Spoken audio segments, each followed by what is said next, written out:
જય હિન્દ મિત્રો, આજના વિડીયોમાં આપણે ખેડા અને મિલમજૂર સત્યાગ્રહ વિશે અગત્યના MCQ જોઈશું, જે આવનાર બધી પરીક્ષાઓ માટે મોસ્ટ આઈએમપી રહેશે, કેમ કે આમાંથી વારંવાર પ્રશ્નો છે તે પૂછાતા હોય છે. છેલ્લે તમારી ટેસ્ટ પણ લેવામાં આવે છે. આ વિડીયોની અંદરથી જ ત્યાં પ્રશ્નો પૂછાય છે, તો વ્યવસ્થિત વિડીયો જોવો, પૂરો જોવો અને ટેસ્ટ આપી તમે તમારું નોલેજ પણ ચેક કરી શકો છો. એ સિવાય ફ્રીમાં આની PDF પણ તમને પ્રોવાઈડ કરાવવામાં આવે છે. કઈ રીતે મળશે તે પણ આપણે આગળ જોઈશું. તો જોઈએ ખૂબ જ અગત્યનો આ વિડીયો. ખેડા સત્યાગ્રહ કયા વર્ષમાં થયો હતો? 4 ઓપ્શન આપેલા છે. તમને જવાબ આવડતો હોય તો તમે કમેન્ટ બોક્સમાં જવાબ પણ આપી શકો છો. જવાબ આવશે ઈસવીસન 1918માં થયો હતો, ઓપ્શન સી. ખેડા સત્યાગ્રહનું મુખ્ય કારણ શું હતું? તો તેનું કારણ છે તે પાકની નિષ્ફળતા છતાં મહેસૂલની ફરજિયાત ઉઘરાણી હતું. પાક નિષ્ફળ ગયો પરંતુ મહેસૂલ તો આપવાનું જ, એટલા માટે ખેડા સત્યાગ્રહ કરવામાં આવ્યો હતો. ખેડા સત્યાગ્રહનું નેતૃત્વ કોણે કર્યું હતું? તો જવાબ આવશે સરદાર વલ્લભભાઈ પટેલ. ખેડા સત્યાગ્રહમાં ગાંધીજીની શું ભૂમિકા હતી? તો ગાંધીજી એ સત્યાગ્રહને સમર્થન આપ્યું અને માર્ગદર્શન પૂરું પાડ્યું હતું. ખેડા સત્યાગ્રહમાં કયા ખેડૂતો મુખ્યત્વે જોડાયા હતા? કણબી અને પાટીદાર ખેડૂતો. કણબી પાટીદાર ખેડૂતો. ખેડા જિલ્લામાં કયા પાકની નિષ્ફળતાના કારણે ખેડૂતો દુષ્કાળનો સામનો કરી રહ્યા હતા? તો જવાબ આવશે ડાંગર. ડાંગર તે સમયમાં ખૂબ જ મોટા પ્રમાણમાં થતું હતું અને દુષ્કાળમાં ડાંગર થતું નથી. ખેડા સત્યાગ્રહમાં નીચેનામાંથી કોણ ગાંધીજી અને સરદાર પટેલ સાથે જોડાયું હતું? તો જવાબ આવશે ઉપરોક્ત તમામ, એટલે કે મોહનલાલ પંડ્યા, ઇન્દુલાલ યાજ્ઞિક અને મહાદેવભાઈ દેસાઈ. સરકારના લેન્ડ રેવન્યુ કોડ મુજબ પાક કેટલા ભાગનો હોય તો મહેસૂલ માફ કરવામાં આવે છે? 1/4થી ઓછો હોય તો માફ કરવામાં આવે. સત્યાગ્રહના પરિણામે સરકારે શું જાહેરાત કરી? મહેસૂલ ઉઘરાણી મોકૂફ રાખવાની જાહેરાત કરી હતી. સત્યાગ્રહની સફળતા બાદ ગાંધીજીએ કોને ડુંગળી ચોરનું ઉપનામ આપ્યું હતું? તો ખેડા સત્યાગ્રહ બાદ મોહનલાલ પંડ્યાને ડુંગળી ચોરનું ઉપનામ છે તે આપ્યું હતું. કોણે આપ્યું હતું? ગાંધીજીએ. ખેડા સત્યાગ્રહને ગાંધીજીનું કયું આંદોલન માનવામાં આવે છે? ભારતમાં ત્રીજો સત્યાગ્રહ. ભારતમાં ત્રીજો સત્યાગ્રહ છે. પ્રથમ ચંપારણમાં હતો, બીજો મિલમજૂર સત્યાગ્રહ થયો અને પછી ખેડા સત્યાગ્રહ થયો હતો. ખેડા સત્યાગ્રહમાં કયા સૂત્રનો ઉપયોગ કરવામાં આવ્યો હતો? તો જવાબ છે કર નહીં, નો ટેક્સ. ખેડા સત્યાગ્રહની સફળતા માટે મુખ્ય શ્રેય કોને આપવામાં આવે છે? સરદાર વલ્લભભાઈ પટેલને આપવામાં આવે છે. ખેડા સત્યાગ્રહને કયા પ્રકારનું આંદોલન માનવામાં આવે છે? ખેડૂત આંદોલન માનવામાં આવે છે. ખેડા સત્યાગ્રહમાં સરદાર વલ્લભભાઈ પટેલ કયા વ્યવસાય સાથે જોડાયેલા હતા? તો તેઓ વકીલાત કરતા હતા, વકીલ હતા. ખેડા સત્યાગ્રહના મુખ્ય કેન્દ્રો ક્યાં હતા? નડિયાદ અને આણંદ. ખેડા સત્યાગ્રહમાં સરકારે કયો દમનકારી ઉપાય અપનાવ્યો હતો? બંને, બી અને સી બંને, એટલે કે ખેડૂતોની જમીન અને મિલકત જપ્તી કરવી અને ખેડૂતોને જેલમાં પૂરવા. આ બંને છે તે દમનકારી ઉપાય અપનાવ્યા હતા. ગોળીબાર કરવામાં ન આવ્યો હતો. ખેડા સત્યાગ્રહમાં નીચેનામાંથી કયા ગુજરાતી નેતાની મહત્વની ભૂમિકા હતી? ઉપરોક્ત તમામ, એટલે કે રવિશંકર મહારાજ, શંકરલાલ બેંકર અને મોહનલાલ પંડ્યા. ખેડા સત્યાગ્રહનો અંત ક્યારે આવ્યો?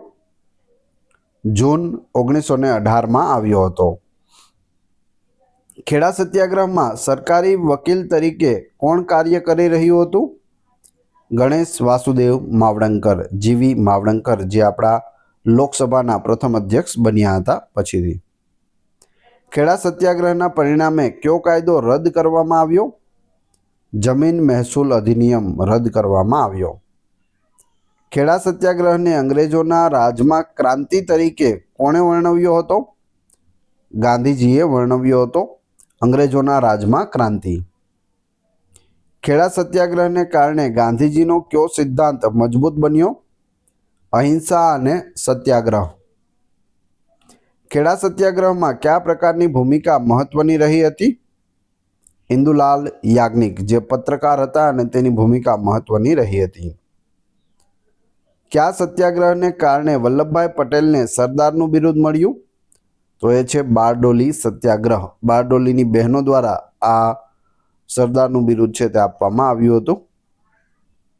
અમદાવાદ મિલ મજૂર સત્યાગ્રહ કયા વર્ષમાં થયો હતો? 1918માં થયો હતો. અમદાવાદ મિલ મજૂર સત્યાગ્રહનું મુખ્ય કારણ શું હતું? પ્લેગ બોનસ રદ કરવું. અમદાવાદ મિલ મજૂર સત્યાગ્રહનું નેતૃત્વ કોણે કર્યું હતું? મહાત્મા ગાંધીએ કર્યું હતું. મિલ મજૂરો કેટલા ટકા પગાર વધારાની માંગ કરી રહ્યા હતા? 50%ની માંગ કરી રહ્યા હતા.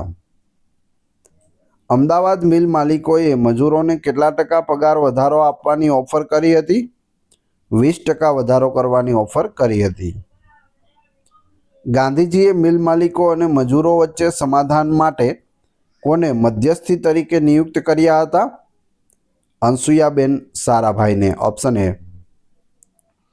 ગાંધીજીએ સત્યાગ્રહ દરમિયાન કયા શસ્ત્રનો ઉપયોગ કર્યો? અહિંસક પ્રતિકારનો ઉપયોગ કર્યો હતો.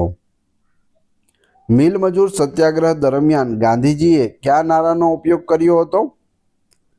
અમારો હક ન આપો ત્યાં સુધી અમે ભૂખ્યા રહીશું. મિલ મજૂર સત્યાગ્રહમાં ગાંધીજીના ઉપવાસનું મુખ્ય કારણ શું હતું? ઉપરોક્ત તમામ, એટલે કે મજૂરોને પ્રોત્સાહિત કરવા, મિલ માલિકોને દબાણ હેઠળ લાવવા અને મજૂરોને હિંસા કરતા અટકાવવા. આ 3 છે તે મુખ્ય કારણ હતા. મિલ મજૂર સત્યાગ્રહના પરિણામે કયો નિર્ણય લેવામાં આવ્યો? મજૂરોને 35% પગાર વધારો છે તે મળ્યો. જો અહીં મિલ માલિકો 20% આપવા ઈચ્છતા હતા અને મજૂરોને 50% વધારો જોતો હતો, પરંતુ સમાધાન કરી અને 35% છે તે પગાર વધારો કરી દેવામાં આવ્યો હતો.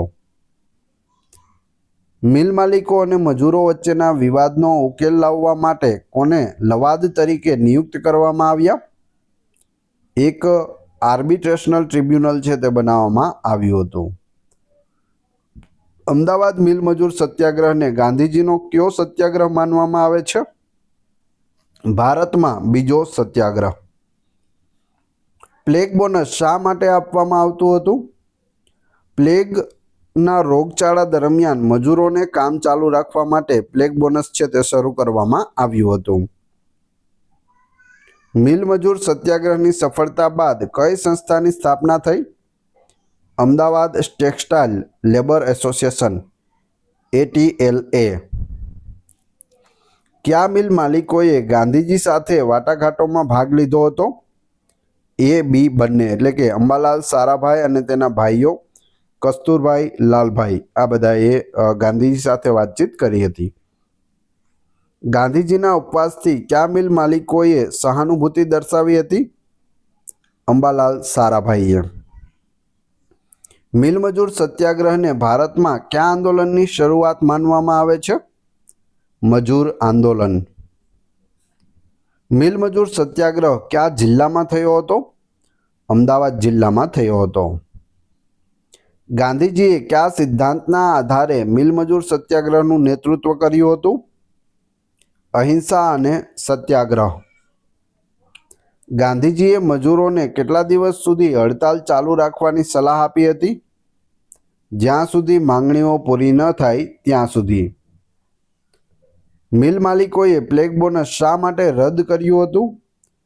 પ્લેગ રોગનો અંત આવી ગયો હતો એટલે રદ કરવામાં આવ્યું હતું. જો પ્લેગ રોગચાળો જેમ કોરોના આવ્યો એ રીતે પ્લેગ આવ્યો હતો અને તેના કારખાનાઓ બંધ ના રહે એટલે મજૂરોને ત્યાં બોલાવવામાં આવતા હતા અને 50% વધારે પગાર આપવામાં આવતો હતો. એટલે કે લોકોનો 1000 પગાર હતો તેને 1500 આપવામાં આવતા હતા.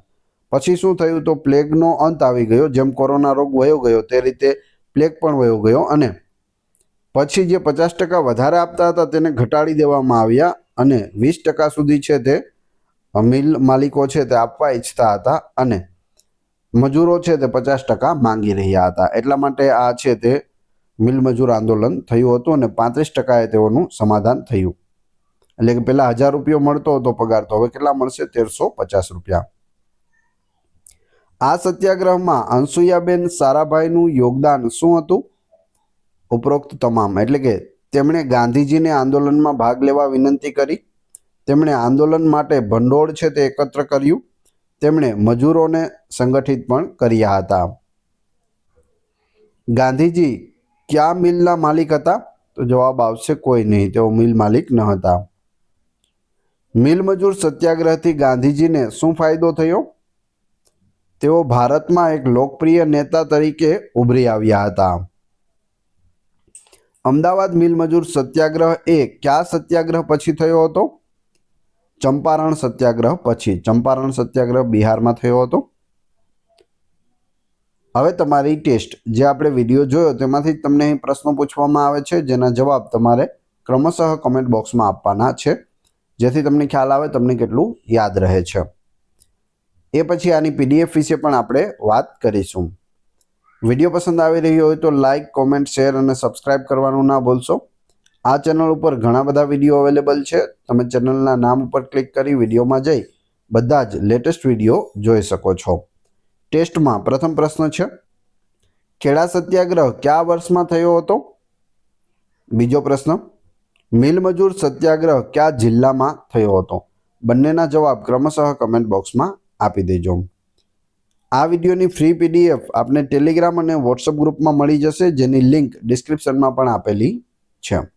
આશા રાખું છું આવનાર બધી પરીક્ષા માટે આ વિડીયો આપને ખૂબ જ ઉપયોગી થશે. મળીએ છીએ નવા વિડીયોમાં. જય હિન્દ, જય ભારત.